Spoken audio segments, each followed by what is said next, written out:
So we're going to talk about 3 different thresholds. A threshold being a point where one energy system reaches the end of being the dominant energy system and the next one takes over. We're going to talk about aerobic, about the lactate threshold, and about the anaerobic threshold. So let's start with aerobic. Now, this comes down to the real boots on the ground, nuts and bolts of the programming, because this is how you guys actually will put sessions together to train each of these thresholds. So firstly, our aerobic training. Those of you who are endurance athletes may call this tempo work, road work, just time where you're spending a lot of time at a lower intensity for extended periods. The purpose of increasing our aerobic threshold, improving our aerobic energy system, is to increase the amount of time that an athlete can exercise without accumulating too much of this acidity from these hydrogen ions. Imagine you've got a rainwater tank, and into that rainwater tank, rain is falling, it's filling up this tank. There's a tap on the side of the tank. Training your aerobic energy system and training this threshold here, you don't have any rain going into this tank. The tank is empty. Because this rain, these hydrogen ions, the acid rain that's coming into the tank is not falling.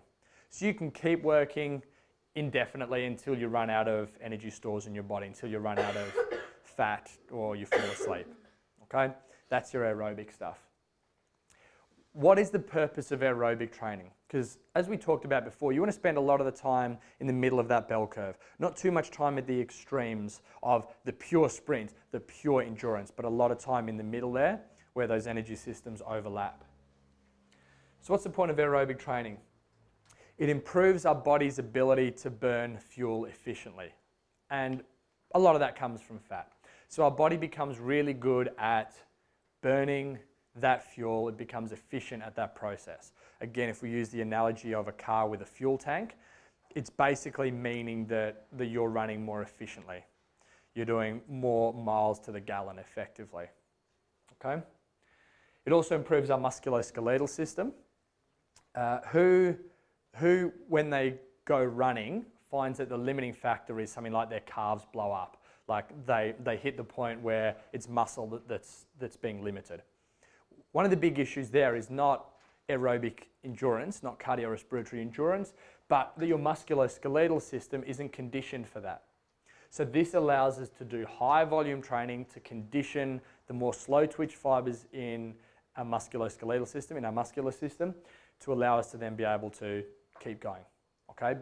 Because it's not that you're out of breath, it's just that your legs are burning so much you have to stop. Is this why people are designed to be either like long distance runners or sprinters, like in your muscle frame as such? So there is a predisposition to certain muscle fiber types, a propensity towards fast twitch or slow twitch. If we broadly categorize them into those two areas, there are more, but yes, so some people have a high percentage of one over the other, but they can both be trained. You can't, or at least the vast majority of the research points to the fact that you cannot change your percentage.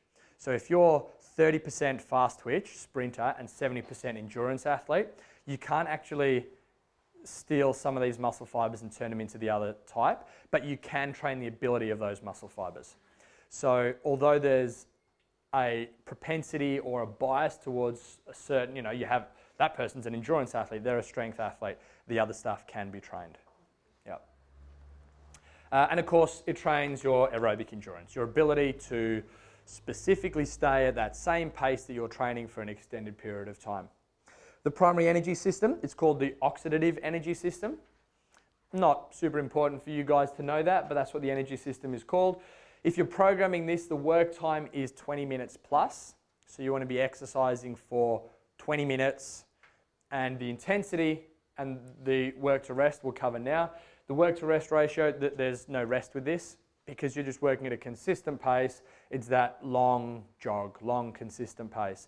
Now, we talk about this a lot in the context of something like running or cycling or swimming or rowing, but we can train this through repetitive contractions of muscle fibers. So you could just as easily train the aerobic energy system with 20 minutes of a lightweight power clean as you could with 20 minutes of running. Because all we're looking for are consistent, repeated muscle contractions. And be that running or power cleans or burpees or even something like push-ups, which traditionally we don't think of as a cardiorespiratory form of training. as long as the limiting factor is not localized muscular stamina and endurance, anything can be cardiovascular, which is really important when it comes to our strategy work that we'll be doing tomorrow evening. It's really important to understand that if we can make the workouts that we do, be it training or competition, if we can make them cardiovascular, then you don't hit the wall anymore. If you can make them aerobic, then you don't hit the wall. And then if you're doing 100 clean and jerks, it's about rep, rep, rep for 100 reps. Just like when you're running, running is rep, rep, rep, rep, rep. You don't sprint and then walk and then sprint and then walk. You maintain a consistent pace all the way through. People lose that concept when suddenly they start thinking about multiple exercises involved or reps of the movement. But all running is reps of taking a step. Okay? So look at everything in this context, not just monostructural run, row, cycle type stuff.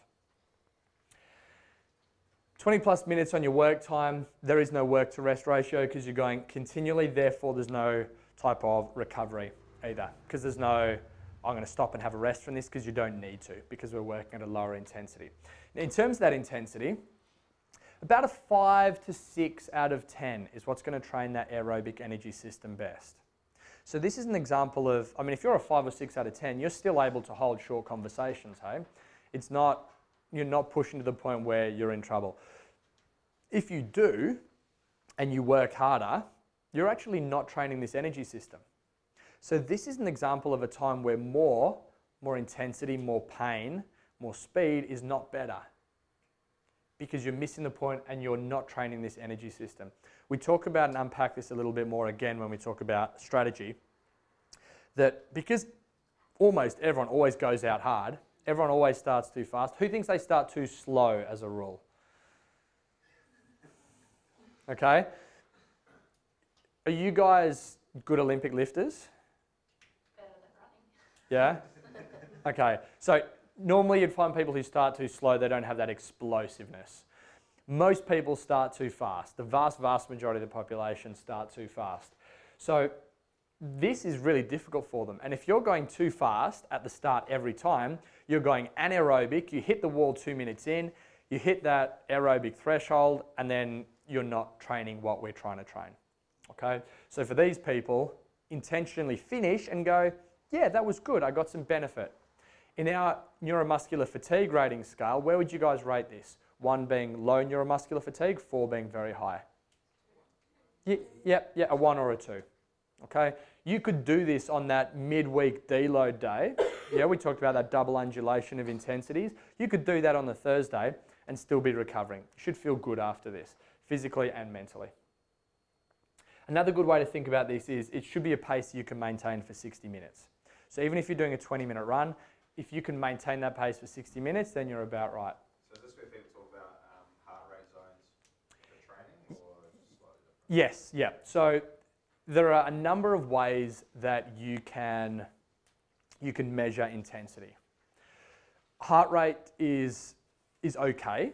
It's a good one. So what I've actually done in the past with some of my athletes is we've taken more of a science lab-based approach, and we've administered a VO2 max test on our athletes on an air bike. I chose an air bike because it's a combination of upper and lower body, which is traditionally what most of us do. Again, we're shunting the blood between upper and lower body. Incidentally, it's why the air bike is so difficult, and much more difficult than something like a spin bike, because a spin bike, you don't have to redistribute the blood around your body. Yeah? So we did a test on an air bike, and it's basically a graded test where you hold a certain pace for 3 minutes, increase intensity, hold that pace, increase intensity. And we basically tried to design a protocol with this where we could measure intensities and identify exactly where these thresholds occurred. Because then if you can exercise just below that threshold, you're going to push it higher. That's how we train a threshold. So what we did is we had them doing this graded exercise, increasing every 3 minutes. Every 3 minutes we recorded their heart rate. We recorded the amount of these hydrogen ions in the blood. We recorded their rate of perceived exertion, how hard they were working on a scale of 1 to 10. And we recorded their output. So basically what we were trying to do was find a correlation between how hard they subjectively said they were working. I'm working 8 out of 10.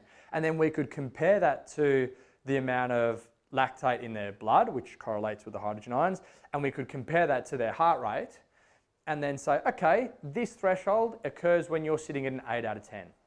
Because you're not always going to have the ability to test blood lactate levels and heart rate monitors and stuff. Whereas you can say to someone, work at 6 out of 10, cool, I got it, coach, good, I can hit that. So although this may not be the most scientifically valid way, this is, for the vast majority of people, a number out of 10 is more than enough. But yes, that will correlate to a certain heart rate. But again, that heart rate will be different on a spin bike or a road bike versus an air bike, because your heart rate will be inflated on the air bike because the blood shunting effect and there are more muscle beds being used. Good question. Total training time, 20 minutes plus for your aerobic stuff. This is that baseline engine can keep going. Underutilized, more utilized now, important, doesn't form the mainstay of your programming though. This is more at the extremes of the bell curve.